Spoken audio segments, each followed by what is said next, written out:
Hello, I am Christopher Nayland, and this is my interviewee. Introduce yourself, please. My name is Freddie Wheeler. And today I'm going to be interviewing him about dice. So to start us off today, I would like to first ask, you said dice, not die. Do you mean a plural amount of them? Yes. Okay. So if there is a plural or plurality to them, then I guess my second question would have to be, how many dice do you have? More than I'd like to admit. I have quite a few sets of dice I've purchased. I have a couple of standalone dice I've bought loose. I have quite a lot. Okay. So just now you talked about them coming in sets. What do you mean by that? So most dice are sold in packages of like the same color, just in different shapes. So most sets have a 20-sided dice, two 10-sided dice, 12-sided dice, an 8-sided dice, one 6-sided dice, and a 4-sided dice. Okay. Yeah. Now you said that they come in many different colors. Can I ask what kind of colors do you have? I have most of the basic ones. I have some metal dice. I have some plastic dice. Dice that come in different shapes. I mean, I just tend to buy dice that look unique or catch my eye at the time. Yeah, that's pretty much. So you said you have most of the basic colors.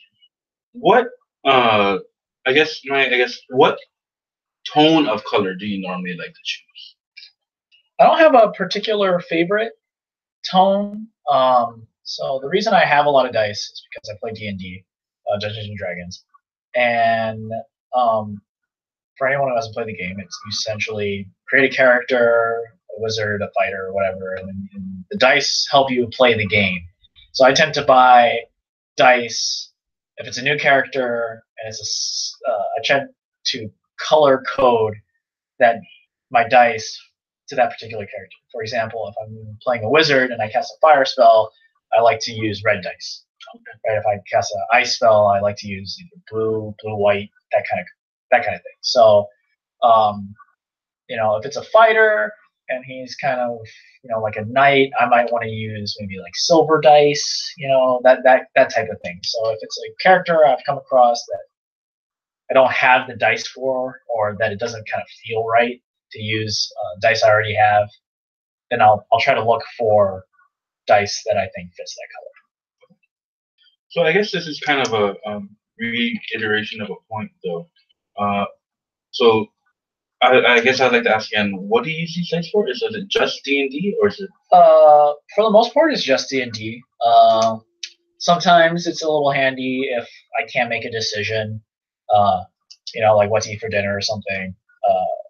I'll do evens, odds on like a 6-sided dice, right? Your traditional like kind of casino-looking dice, right? The square ones, and then I'll say like,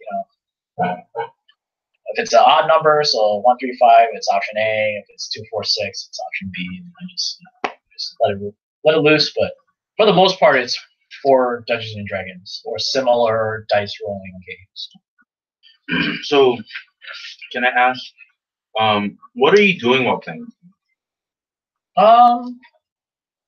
Just as a course of D&D, like yeah. I guess like in a general ideal, what is like how does the playing of Dungeons and Dragons work? Okay, so D&D is a role-playing game. So you create a character that's a certain class that can do certain things, has certain personality, motivations, that kind of thing, backstory. It can get as detailed as you want it to be. The dice function as like the system on which decisions play out. So, I'll play a game of D&D, and I want to, let's say I'm a big burly warrior and I want to knock down a door. I can roll to see if I'm strong enough at the time to either break the door down, or do I just open it? Do I crack it a little bit? Do I just bounce off it comedically? That kind of thing. So it's a way to. It's not enough to just narrate what you're doing. You actually have to roll the dice to see if you're able to. Okay. So I guess if I had to say, so throughout the game, I guess you're using or your dice as almost like a computer system. Kind of, yeah. It's like think of it as like a random number generator in a sense. You roll the dice, and then whatever number comes up is the result. You can, there's some addition, some subtraction, some bonuses or penalties and things of that nature. But it's essentially a way to kind of randomize the outcome, right? Otherwise, you just be sitting there telling a story, right? There's no chance involved. Okay. So this introduces some level of chance to the game. Right. Okay. So I guess so the dice are actually just basically making it a game. Yes. Without the dice, it would just be storytelling. You would just be taking turns in your D&D group narrating what you're doing, right? This way, with the dice, it introduces like a random variable. You can sit there and be like, I'm gonna, raise my hammer up and I'm gonna smash this door in. You roll. If you roll low, your hammer bounces off it, and you just look embarrassed in front of the rest of the player base, right? So it's that kind of. So you talked about, or in that answer earlier you said something about simulating, right? It helps simulate the game. Mm-hmm. Do you think that an electronical or electric dice or simulator would be better for this? They do the same outcome, right? So yeah, they're like apps on your phone you can get that you put in the number of dice and of what number faces, right? So like, and then you can have you just tap the screen and it rolls the dice for you, right? But there's something about the physical dice in your hand, kind of just shaking them and then tossing them out and watching them, the sound, everything. Like it's just a little different. And of course, those apps, some of them you can choose what color your dice are and stuff, but they're fairly limited. They're not very unique. One of the things about real dice that I like is that even if you get two sets of the same color, they're not identical, right? For the most part. I mean, there's some that if they're like pure black or pure white, pure red, whatever, there's not going to be any difference. But if you have some that are black with red spots, you won't really have two of those sets that are exactly the same, right? Because the way they make them, it's always different spots or different coloration every time. So there's something about physical dice that I really like that's kind of unique. Yeah. So I guess I would have to ask, why do you enjoy dice so much? Yeah, I guess it goes back to when I started playing D&D. I started playing in high school my senior year. I was in band, and one of my bandmates approached us with the idea of starting a D&D group during band camp. It's where we're remote location. There's a lot of free time, but it's so remote that you really can't do anything else other than hang out with other people. So he broached the idea of starting a D&D campaign. If we liked it, we could keep going. If we didn't like it, we could stop. And so I bought my first set of dice then, which I still have to this day. It's a fond memory whenever I use those dice, and that kind of is where it started. And that's where I kind of got the urge of wanting to match dice to particular characters, and expanding my collection. And D&D is a game where you can never really have too much dice, if that makes sense. You only really need one 20-sided dice or a D20, but as you level up in D&D, you start rolling more and more of various other types of dice, right? You might roll more 6-sided dice, you might roll more 8-sided dice. So it always behooves you to buy more dice to a certain point. And at that point, I was already very deep into buying dice, and I just kept going. I'm pretty sure you went over this point right just now, but is there any other reasons why you would need more than one dice? Yeah. So I mean, for D&D or similar games, you based on what level you are or what type of ability or attack that you're using, it might tell you to roll. There's like nomenclature that's used. It's like roll 3d6, which basically means roll 3 6-sided dice, right? Or roll 3d8, 5d8, which would be 3 or 5 8-sided dice, right? Respectively. So, you could if you're a person with one set, that's totally fine. You just roll your 8-sided dice 3 times, right? If it tells you to roll 3d8, you just remember the number and you add it up. But it's a little bit easier if you have 3 8-sided dice and you just roll all 3 at once. You can just add them. You don't have to remember what you rolled 2 rolls ago. You know what I mean? It just makes it a little easier. Plus, for me at least, there's a little satisfaction in rolling a large amount of dice at once. If you're rolling one 8-sided dice 3 times, it's okay. But if I'm rolling 3 at once, it feels a little different. Okay. Louder sound, all that kind of stuff. It just feels better. Which again is an advantage, in my opinion, of physical dice over virtual dice. Right? I can roll 3d6 on my phone. It doesn't feel anywhere near as good, in my opinion, as to rolling 3 d8s in real life. Yeah. So you're talking about how these dice make you feel. So, do you have? I guess I'll start with this first. Do you have any feelings of fondness to a particular dice or a particular set? I think the particular set, I'll always have fondness for my first set. It's kind of like a speckled set. It's got orange, yellow, and red, all speckled together. From a distance, it looks rather orange, but when you get close, you can actually see the different colors. That was my very first set of dice. I remember going to the store with my friends and buying it for the D&D campaign during band camp that I mentioned earlier.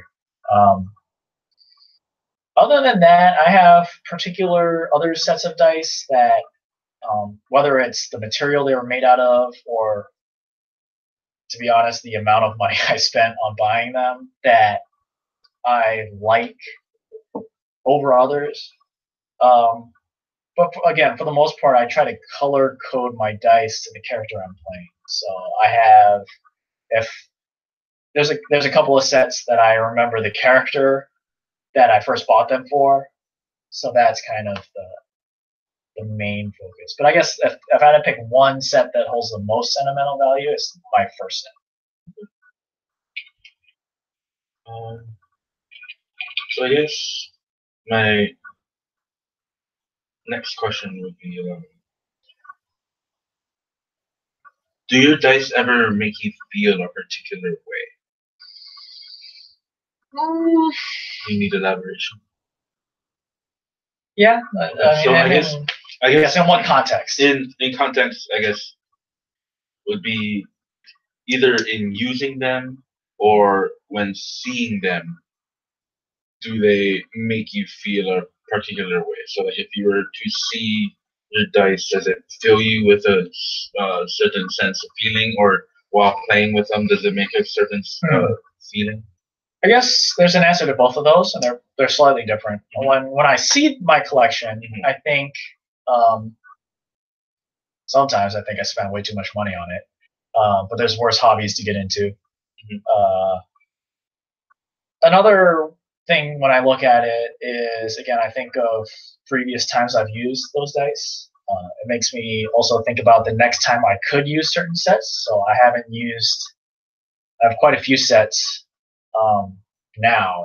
We're talking 20, 30 sets worth of dice, So I don't use all of them all the time. But when I look at them, I think maybe I'll use this set. It gets me thinking about the future a little bit. Maybe I'll use this set next week, or maybe I should make a character that can use these dice because I haven't used them in a while. when I use them, it depends. Like with any sort of dice, right?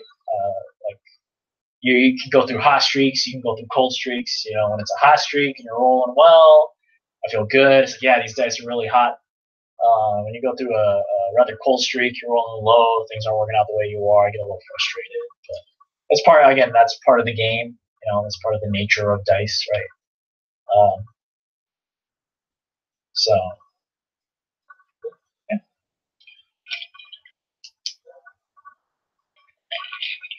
So I guess my next question to follow that up would be, why do you have this feeling towards dice or about your dice?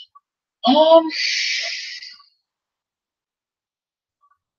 that's a tough question. Why do I have that particular feeling towards dice? And I guess what aspect? Are we talking about the way I use them or the way they are?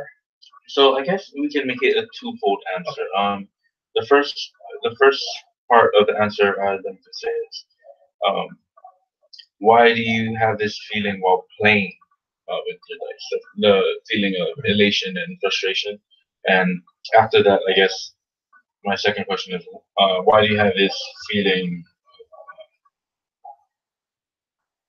fondness and forward searching while looking at your dice after that? Okay. I mean, the feelings of frustration and elation, I guess, that's pretty straightforward. It's either I'm succeeding at something that I'm trying to do in the game, or I'm failing at something. So that's fairly straightforward, right? Like if I roll well, I did what I was trying to do. Great, I get to progress, right? Whereas if I fail at it, then I'm frustrated because I didn't get to do what I'm trying to accomplish. The forward thinking part, I mean, it's a distraction, from for me, it's just like how other people have hobbies of just playing video games or going to the gym or whatever, whatever your hobby is. For me, dice represent a connection to the game of D&D, Dungeons and Dragons, that I can start thinking about the next game, what's coming forward, right? So it's tied to it's the tools with which I perform my hobby, right?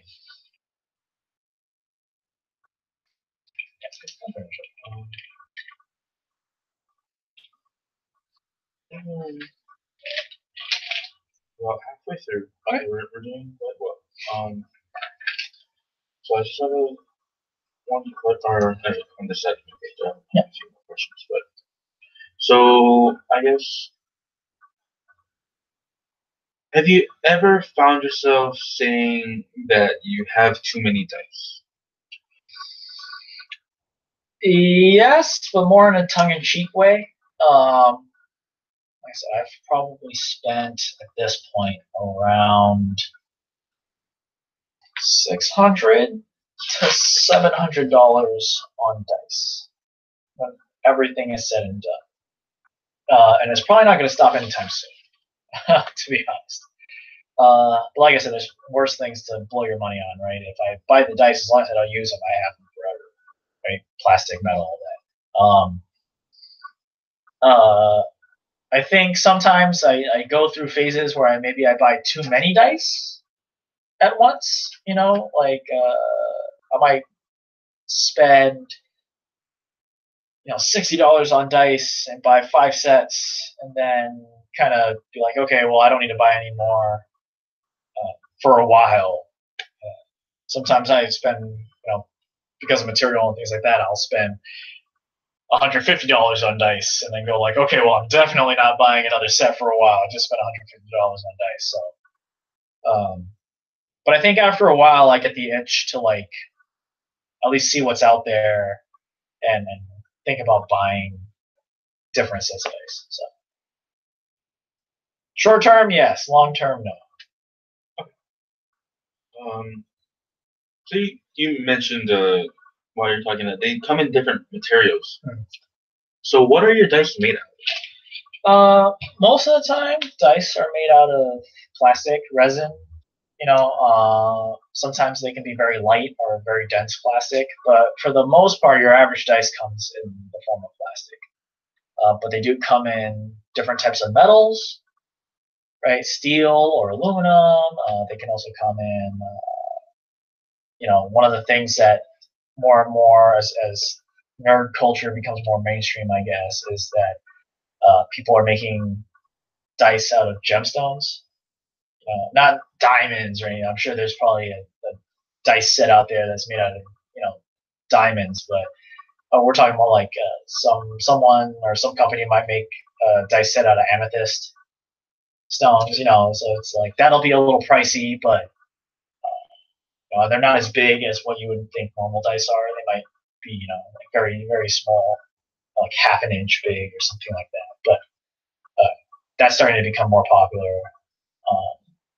So yeah, it comes in a variety of things. One of the dice I've had an eye on for a while, I haven't gone out and bought it yet, is actually this company makes them out of like alligator jawbone, and they fill the rest of the holes with resin, and then they carve the dice out of that. So it's part bone, part plastic.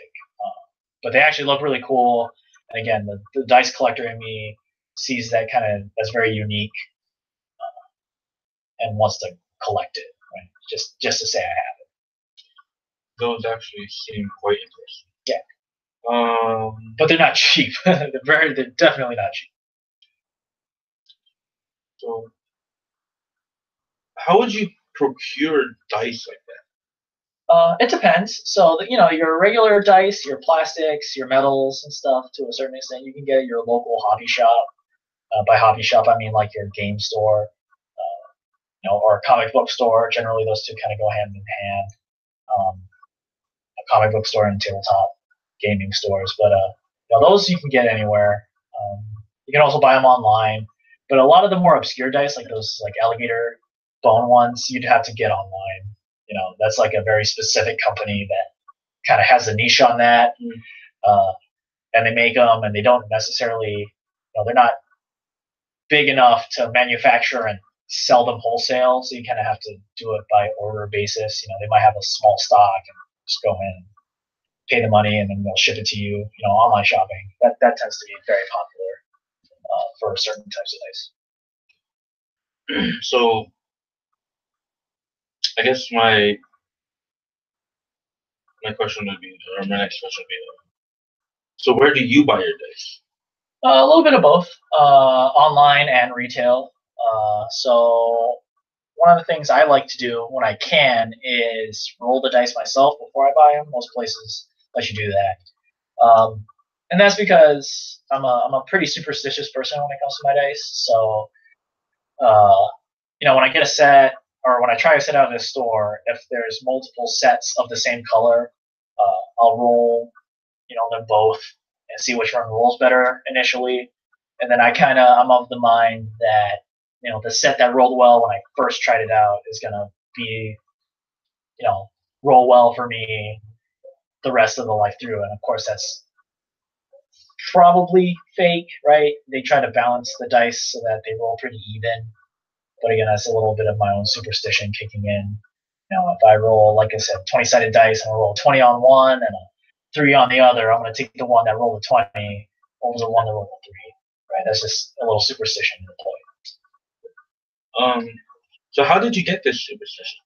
I think it's my own. I didn't really get it from any particular source. But I think that's a rather basic concept, right? You don't want to buy something that just doesn't feel right to you or doesn't respond well to you. So I think that's a generic concept, but I didn't get that particular superstition about my dice from anybody in particular. I just developed on its own. So, where do your dice come from? Not necessarily store or online shopping, but do you know where they're made per se?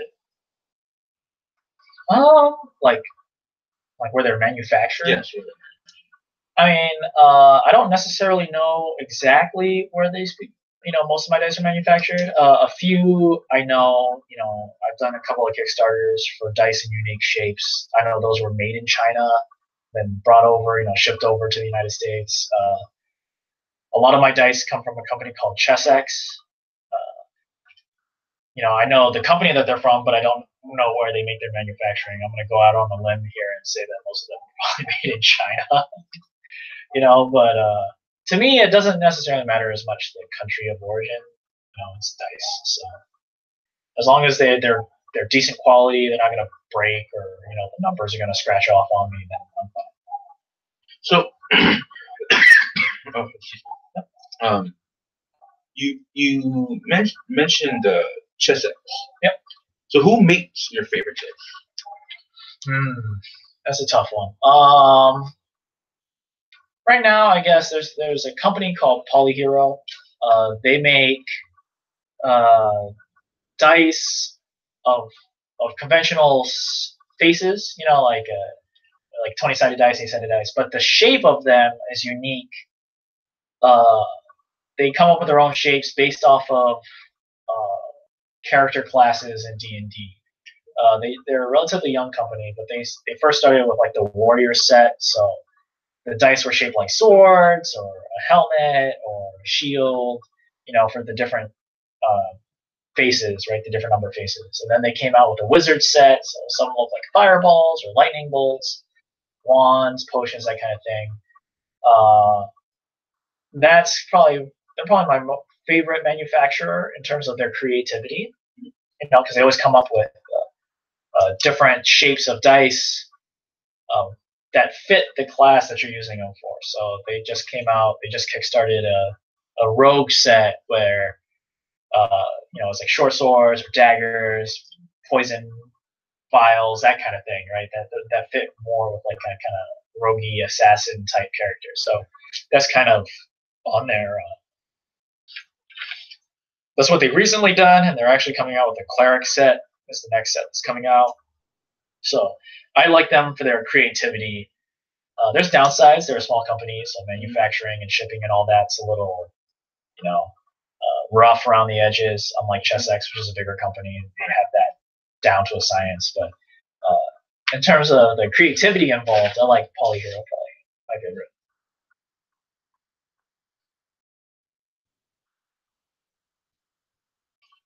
So we have about 10 questions left, Okay. and we'll be done. So I guess my next question would be, when did you start collecting dice? You said you started playing D&D in high school, but when do you think that you started actually collecting these?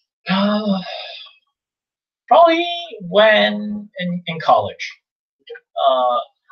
I bought a couple of extra sets when I was in high school, mostly because, like I mentioned earlier, you have to roll multiple dice. It's easier to roll them all at once as opposed to one dice multiple times. But in college, I had a little bit more disposable income, a little more freedom to make my own purchases to that extent. Definitely without feeling as guilty about it in college. So that's really when I started collecting dice, and then sometimes just buying dice just to have the set because it caught my eye, as opposed to, well, I need it for this particular purpose, or I need it because it's going to fit this character the best. Nowadays, I'll just go to the store, or I might be browsing online, see something that interests me, and then I'll just buy it, even though I don't need it or have a reason to. I'll just buy it. So you said you're buying them, I guess, and you're having less guilt about it. So has there been anyone close to you that has, or who has given you dice?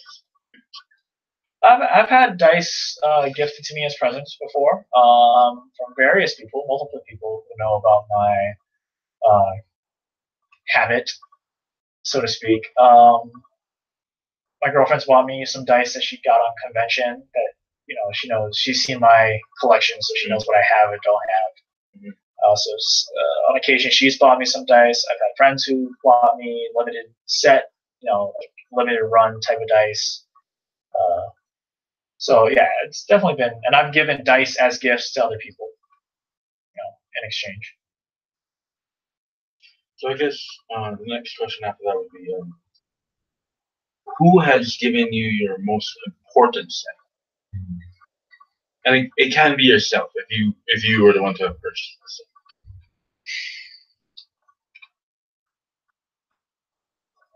I don't think I have a set that was gifted to me that I value way above other ones. There's, I got a set that, like I said, my girlfriend gave me a set I like because she gave it to me, as a gift. I have sets from friends that I like because they gave it to me as a gift. But again, I guess my most sentimental dice are my very first set, which I bought for myself. So that's kind of the main set of dice, I guess. I treat all my dice equally. So you seem to have an extreme fondness for your dice. So I guess um, have you ever found yourself like saying things to your dice or speaking to them? No. Oh no. Okay, I lie. I don't talk to them like they're animate objects or something, but I will. How like someone might talk to their car. If it's not working, like, why won't you start? That kind of thing. Like, why won't you roll well? Or thank you for rolling well. That kind of thing. But I don't. That's always like in the use of the dice. I don't sit there and like take my collection out and then kind of whisper to it like Gollum or something, right? Like, oh my precious, I love you so much. I don't do that kind of stuff. But yeah, I guess I address my dice on occasions when I'm actively using them. Do you think that this helps them roll better, or no? But it makes me feel better about it. So I guess that's the purpose of it, right? It's like, when they're rolling well, it's a way for me to kind of brag about how well I'm rolling, or it's a way for me to vent frustration if I'm not rolling well, right. That kind of thing. So because you're so fond of your dice, do you ever carry your dice on you? No, for the most part. But I have kind of worn them as necklaces from time to time. Normally they're the 20-sided dice because they're rather round. They look more aesthetically pleasing as a necklace. But that's pretty much to the extent that I carry them around with me. So if you don't carry them around with you, where do you keep them? I have carrying cases for them, and then right now I just leave it at the place where I play D&D. It's just easier, especially since I have a rather large collection. It's a bit of a hassle bringing them to the place and then taking them back and then bringing them back only a week later. So I just leave it there. Okay. It's safe. They're not going to get stolen. So. Oh, well, that actually segues me quite well. So you said they wouldn't get stolen. So what would you do if you lost your dice? I'd be upset. Not even because of the amount of money I spent on it, which is fairly substantial, but like I said, a lot of the dice I've used them all. They hold sentimental value, from my days of playing D&D and other games, and I think that would be what's most upsetting. But I guess there might be some dice that you can't get anymore because they were a limited run. You don't make them anymore, or they're probably not going to make them anymore for a while. So that would be a little upsetting. But you can always buy more dice, I guess, of that mentality. Where it would really suck. I'd be very upset. But in the long run, I just start my collection over again. And a lot of my dice, again, they're manufactured fairly often, so I can just go out and buy those same color sets again. They wouldn't be the exact same, but they'd be close enough. And I think I have 2 more questions, and then we'll be done for today. Yep. So I guess my first question would be, if you were to replace these dice, would they have the same value as the original set? Monetarily, yes, but the sentimental value would be different. they would be replacements, right? Mhm. And so, I still remember with my very first set rolling natural 20, which is like the best thing you can roll at a very critical moment during the game. If I lost that set, even if I bought a different set in the same color, that wouldn't be the dice I used in that moment, right? So that would be different. That would be gone. And I think that would probably be the biggest thing. And then my last question before we end our interview today, I guess, would be if you didn't or couldn't use dice, what could you use instead of dice? Or what would you use instead of dice? I mean, So you mentioned a few different methods, electrical and so forth. Is there any other methods that you would rather use, or is this the method that you'd most likely use? I mean, that'd be the method I'd most likely use. I don't think, even if I started playing, if I got into playing D&D and I started with, like dice apps or something, I think I at some point would buy a set of physical dice, and then I think it would have progressed from there. I would have started collecting physical dice anyways. At some point, I would have bought my first set, and then I think I would have gone down the same path. I think part of that too is like the stigma of using electronic dice. That's a bit of a thing where, of course, you're not cheating. It's an app, right? It's not like you made it yourself or anything. But sometimes, no one can say you're cheating when you roll something in front of everybody, that's physical and it's there in front of, like if it's a electronic thing, I can, maybe discreetly tap it twice or 3 times to get the roll I want. Otherwise, I physically pick up a reel and have to roll it again. So that's a little, like, no matter what, I would have gone down the physical dice path. Well, I'd like to thank you for your time today. Yeah, thank you. Thank you for speaking to us today about your affinity for dice, and hopefully we can talk about it another time. Yep.